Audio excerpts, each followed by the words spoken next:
Hello everyone, it's Aggressive Bagel.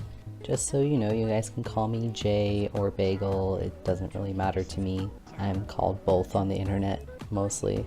So I've been watching a bunch of those YouTube artist videos where they give advice and draw stuff and talk about their work, and I just really like those. So I wanted to try doing that in this video. The speed paint you're watching now is a redraw of a piece I did a year ago. This piece was a response to an artist that draws a lot of demons and stuff.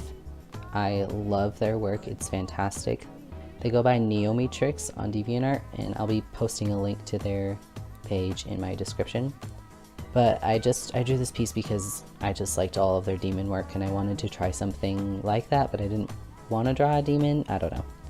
I did this piece and I really liked it, but it's like a sketchy type thing that, I don't know, I didn't really finish it. Technically it was more like a experiment, I guess. I think at this point I was still using Photoshop for backgrounds and stuff. I don't think that I was using Psy completely 100%.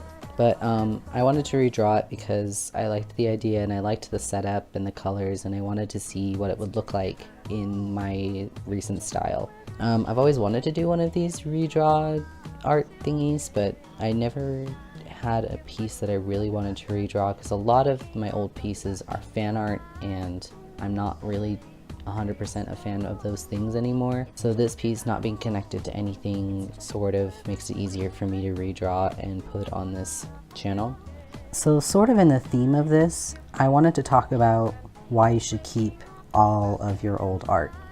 And when I say keep all of your art, I don't mean like literally everything. You do not have to keep every single scrap of paper you've ever doodled on, because those aren't your works, those aren't your pieces. Like sketchbooks, you want to keep old sketchbooks, especially if they're intact. If something falls out of it and you don't like it that much, go ahead and throw it out, that's fine. But like intact sketchbooks and more finished pieces, you should keep in like folders. I have 2 whole shoe boxes filled with doodles, along with a big box of sketchbooks ever since sophomore year of high school. I've been keeping all my sketchbooks. I think I have 10 or so sketchbooks in there, along with a few folders of loose drawings. Generally, I like to keep the things that I was really proud of at the time, so anything that you are drawing and you're like, heck yeah, this is amazing, and you look at it later and you're like, this isn't as great, you should still keep those because they're important, they're a part of your process. A lot of new artists don't really think about keeping their art, and they tend to throw it out or trash it, and they don't find any value in keeping this art that they don't think is good anymore. This is a whole other video, but it's really, really important to draw bad art and draw art that you're not necessarily proud of at the time. We all have our bad art days and we all draw bad art, but that art isn't generally what you have to keep. It's more of the stuff that you are like, this is my best work at the time. And that gives you a good basis for like, this is where I was at this point in my art career, and now I'm here. Not everything has to be perfect, but the things you keep should be stuff that you enjoy drawing, the stuff that you were very proud of at the time, things that will bring you nostalgia later. I have a million pieces that I was just completely like, I am an artist, like when I finished this, and now I look at it and I'm like, oh, that was a decision I made. I actually look through this art maybe like a few times a year. I recommend doing that, just looking through it and seeing what you find like that's interesting, because it's tracking of progress. You see the things that you have been able to accomplish in the past few years or even in the past few months. I noticed very, very big differences in my work from a year ago to now, and that's being shown right now. But think of if I had decided to redraw something from my sophomore year or even the 7th grade when I actually really started focusing on art. Now, when you're looking at your old work, you should be comparing it to your new work, but it's not to compare it to see which one's better. Obviously, your newer work is going to be better, but you should be looking through it to track your progress.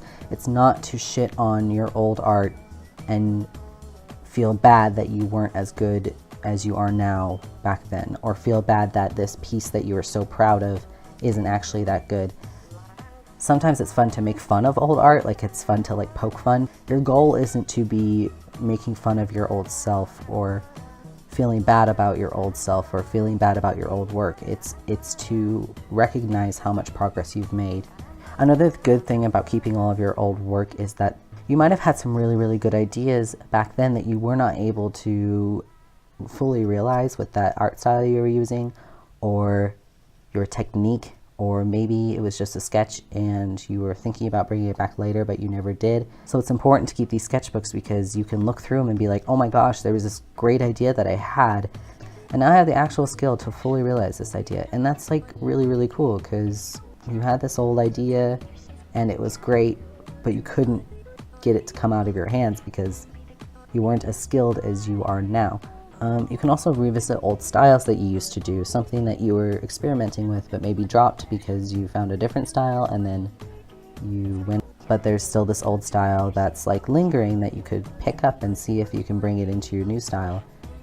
It's sort of like looking at someone else's work and picking up some of their stuff, but it's doing it with your own work. Like maybe you had a certain way of drawing heads that you want to revisit. Maybe you had a certain way of drawing mouths and lips that you want to revisit and bring into your new work. I know that I found a style or two that I just really, really liked at the time, and now I've been able to revisit it and it's gotten better. There could be a coloring style you used to like and now you're going to bring it back, an old medium you used to like and now you're going to try it again. Just different things you may have not thought about in a while that you can bring back into your new work. To go along with this actual drawing that I'm doing, you should try and redraw a few things. It doesn't matter if it's fan art, it doesn't matter if it was your own original idea. The only reason I didn't do a redrawing of fan art is that, again, I'm not super into that anymore and I would redraw it on my own time. But I'm not going to post it here because I don't want people to think that I'm still into those things and then follow me for that and then never get that. I'm still planning on redrawing these pieces because I had these ideas and I want to see what the difference is in my style and in the way that I place things and my colors. When you're redrawing old art, you don't have to redraw everything the exact same way that you had it.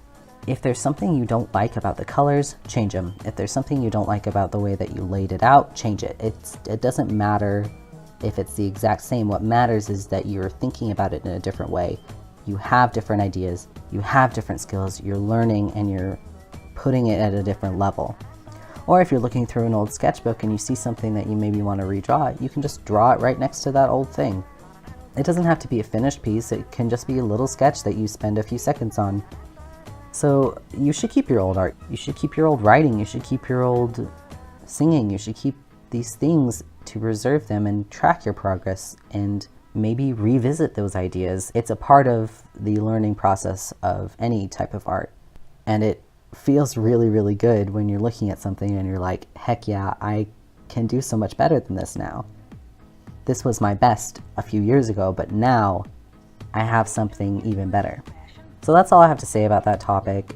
If you guys have any questions about this topic or anything that I was discussing, you can leave them in the comments and I'll try to reply to them. So now for a little bit of channel stuff that I should be talking about. I'm going to be trying to post at least 2 videos a month. I don't know if this is going to work very well. I'm currently a student in college, I don't have a lot of time, but if I can get myself to record while I'm drawing something, then I can definitely put speed paints up really quick. Stuff like this will probably be a little far and few in between, but if you guys would like to hear more advice from me about anything art related, feel free to leave those in the comments and I'll see what I can get to. And then I'm going to be streaming at least once a week. Most of them are going to be art streams. Sometimes I'll be playing a game like Stardew Valley or Hearthstone or The Binding of Isaac or something like that. Most of those streams are going to be here on YouTube. Some of them I might do on Twitch just because I might have some non-YouTube appropriate things I want to do on streams. My Twitch is just Aggressive Bagels. It's the same thing but with an S on the end. You can find me basically anywhere as Aggressive Bagel or on Tumblr as Jazelnut. Feel free to follow me anywhere.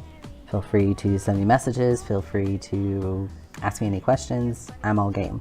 So that's it for this video and I don't know how to do outros. Bye! That works.